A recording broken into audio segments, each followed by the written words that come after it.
Through this next 15 minutes, I'll try to tell you a few important pearls which I follow in corneal drawing and slit lamp evaluation.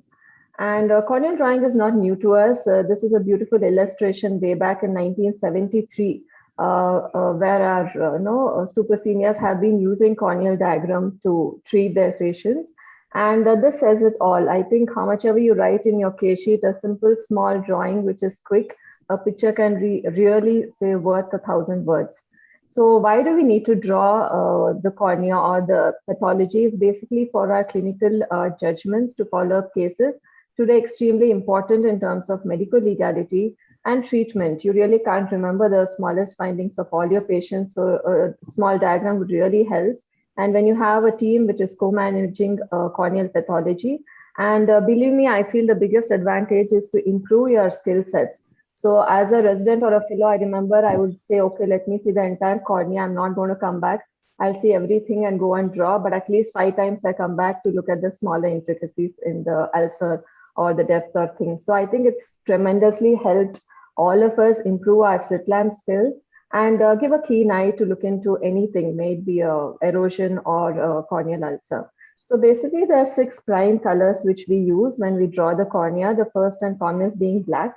So black is used to draw the margin of your cornea, as well as most importantly to denote your corneal scars. So there are a lot of ways in which you can use this blackish or gray color. So I put in 2 scars here. The first one is quite a well circumscribed and second one is quite ill-defined margin. So the same can be depicting when you neatly draw a well-defined margin or you just blur out the margins. And in the second diagram, there is quite a thick leukomatous scar, and then there is a macular nebular gray scar as well. So that also can be depicted by the strength in which you press the pencil on, and different shades of grays can also give you an indirect picture as to how dense the scar is. Again, another common thing, black is used for your corneal sutures, and this is a cyanoacrylate glue which I've used to seal up a perf, and again that is black in color. And this was an interesting case. This was a villager. Vaguely, she says 2 years back she had a surgery and never went back to the doctor. So she had this contact lens with a typical called as jelly bump deposits. 2 years afterwards, she came to us, and that was fascinating. Fortunately, there was no infection. So this is how you put in your contact lens or BCL outline with a dotted line. Again, you have all your spheroidal degenerations and dystrophies can go in black, and corneal nerves, the work striae and intraocular lens again goes in black. Now, brown, there's not a big utility. It's mostly for pigments and iris. So here I've denoted an iris prolapse and Flesher's ring, iris nodules, etc. Blue is basically flow fluid. So you can have different types of fluid collection, may it be a stromal edema where you just color the area. You can have Descemet's folds as in lines, and small circles can denote a microcystic edema. So this is a patient with a disciform herpetic keratitis where I've denoted the DM folds and the stromal edema, and also such areas where you want to show the depth. It's important to do a cross section like this and show how deep is your edema or your DM folds. Again, an interesting case of a bee stinger with surrounding stromal edema, same shown in the radial blue lines. Now, red, as it says, mostly all your corneal and conjunctival blood vessels go in red. So if you want to denote a ghost vessel, you can show it in dotted lines. A corneal deep vessel starts from the corneal margin, whereas a conjunctival vessel, you start drawing from the conjunctiva. So this is a patient with pythium keratitis, and look at the intense corneal vessels in the superior part, which I've denoted here. And the central area is a little thinned out. You can show it in a black or gray shade. And same in a cross section, you can show the 10% thinning by a bump or a dimple in the anterior corneal surface. Again, here what I've shown is a hypopyon. So what I've drawn here is a hypopyon in the end phase diagram, which is ideally wrong. You should not be drawing here. And even if you draw here, just put a mark and say this is a hypopyon.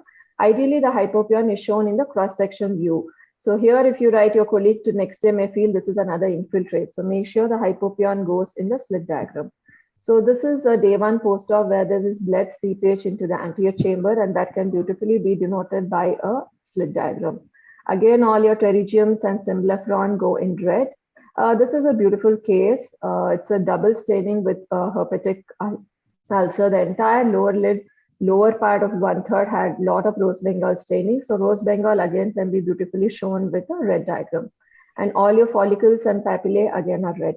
Now, green, as the color says, is basically for anything which takes up fluorescence. So it can be a filament, it can be an epidefect, it can be an infiltrate. So when you write an infiltrate, it is nice to put the infiltrate in yellow and the margin can go in green just to show that is the beginning of your epidefect.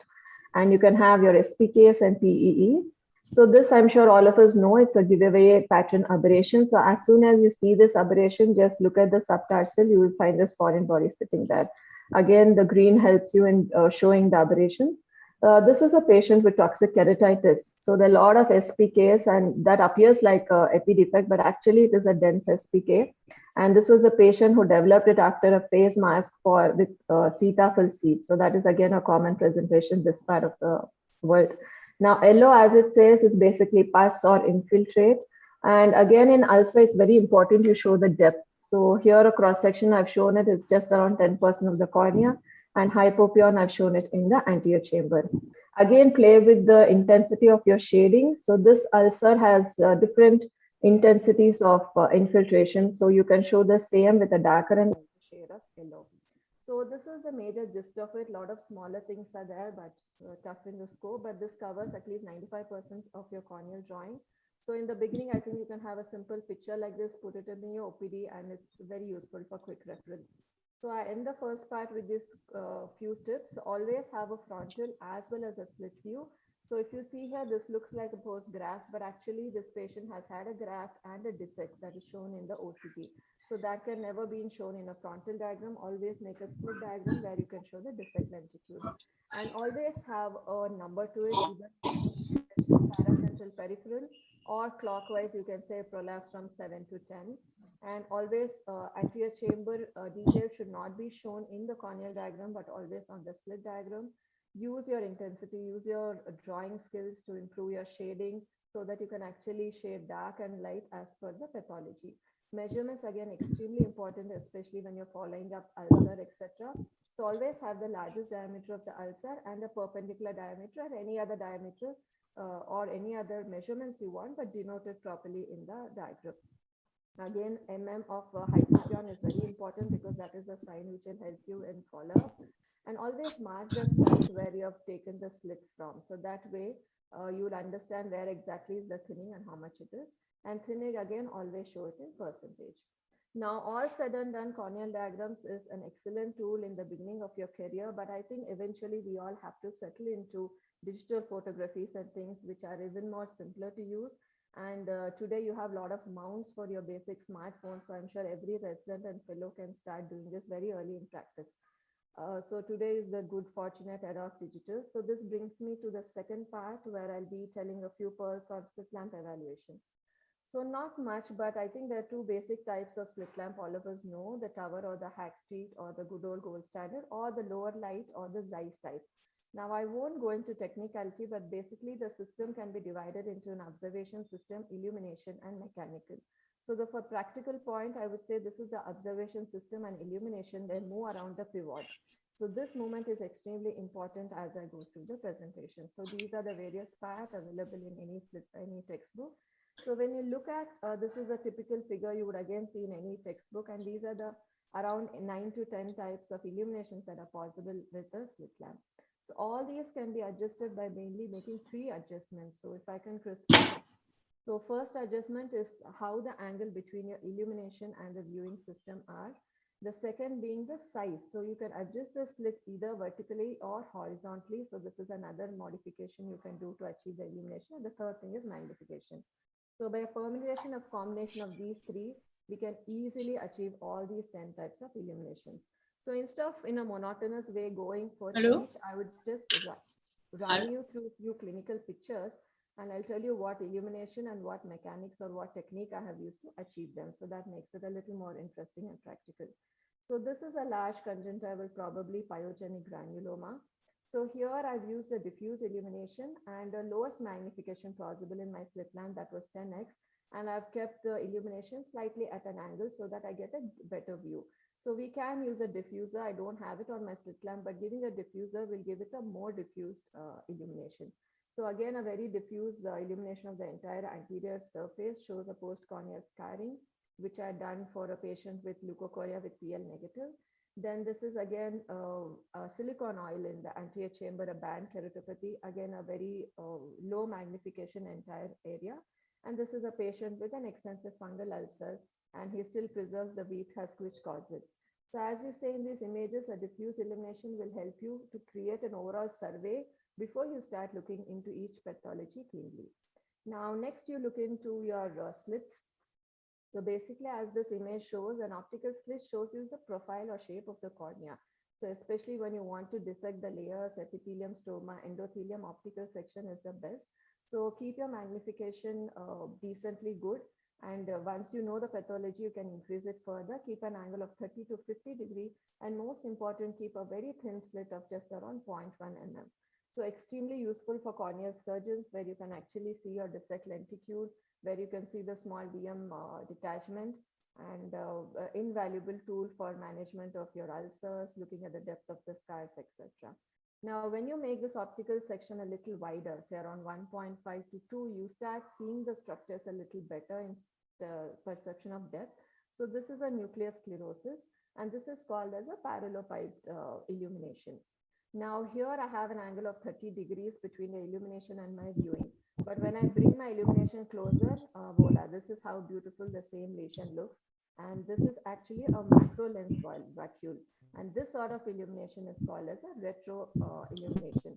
So again, here you keep your illumination and the observation very close, maybe 10 degrees apart, and the slit can be around 1.5 to 2. So the main idea here is to illuminate either the iris or the retina, and the light which is reflected from there makes your pathology observe more well.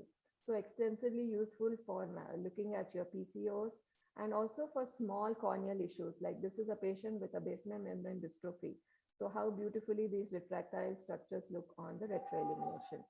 Again, an invaluable tool for a refractive surgeon when you look at this pathology, which is the ingrowth of epithelium.